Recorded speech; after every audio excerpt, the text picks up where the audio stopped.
2021년 9월 24일 금요일 달코라 뉴스입니다.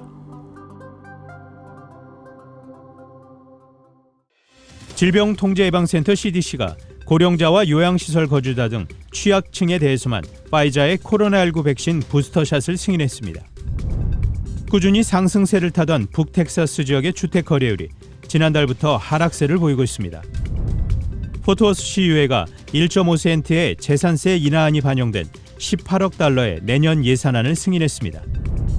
미국과 프랑스 외무장관이 미국, 영국, 호주 3자 안보동맹 오커스로 발생한 갈등 후 첫 회동을 했습니다.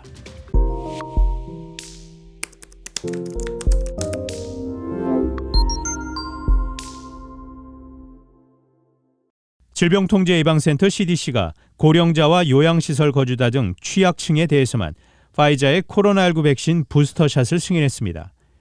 어제 로셸 월런스키 CDC 국장은 고령층 및 고위험군 등 취약층에게만 파이자의 코로나19 백신 부스터샷을 접종하는 것을 승인했습니다. 이에 따라 일반인에게 코로나19 백신 부스터샷을 접종하려고 했던 바이든 행정부의 접종 계획은 당초보다 축소됐습니다. 이번 승인에 해당되는 인구는 파이자 접종 후 최소 6개월이 지난 65세 이상 1,300만 명을 포함해 2,600만 명입니다. CDC는 자문위 권고를 대부분 그대로 승인했지만 의료계 또는 코로나19에 노출될 위험이 높은 직종에 종사하는 18세에서 64세에 대해서는 자문위의 반대를 뒤집고 부스터샷이 가능하도록 했습니다. 월런스키 국장은 이들에 대한 부스터샷 권고가 전날 FDA가 한 승인 결정과 일치한다고 설명했습니다. FDA는 의료계 종사자와 교사, 돌봄 직원, 식료품 점원, 노스타믹 제소자 등을 부스터샷 대상으로 승인했습니다. CDC가 그동안 자문위의 권고를 실질적인 변화 없이 그대로 수용해왔다는 점에서 이번 CDC의 결정은 이례적이라는 게 AP통신의 분석입니다. 꾸준히 상승세를 타던 북텍사스 지역의 주택 거래율이 지난달부터 하락세를 보이고 있습니다. DFW 지역의 7개 카운티 중 단 2곳만 지난달 주택 거래율이 작년 동월보다 상승한 것으로 나타났습니다. 메트로텍스 부동산 중개사 협회의 데이터에 따르면 코프만 카운티의 주택 거래율이 1년 전보다 11% 상승했고 달라스 카운티는 0.4% 상승했습니다. 나머지 20여 개 카운티 지역들의 단독 주택 거래율은 1년 전보다 5% 하락했습니다.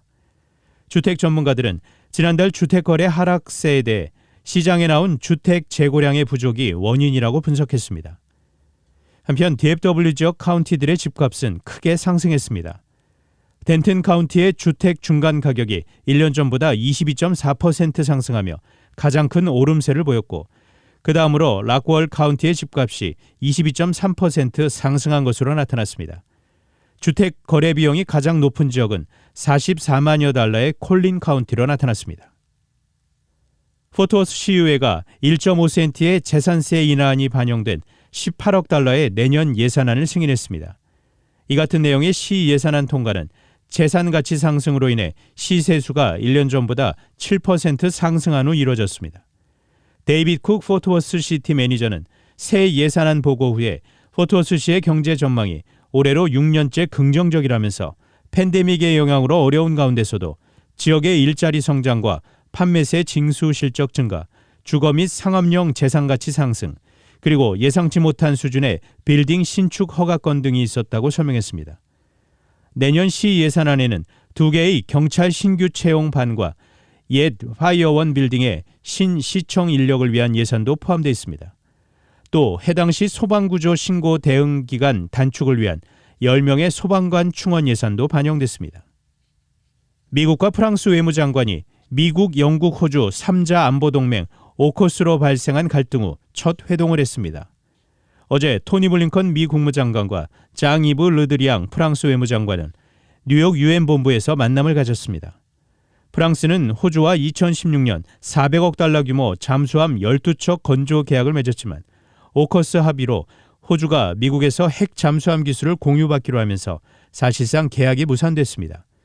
이에 프랑스는 강하게 반발하며 호주와 미국 주재 대사를 본국으로 소환하는 초강수를 뒀고 에마누엘 마크롱 대통령과 조 바이든 대통령이 전날 통화하고 10월 회담을 예정하면서 관계 회복을 시도하고 있습니다.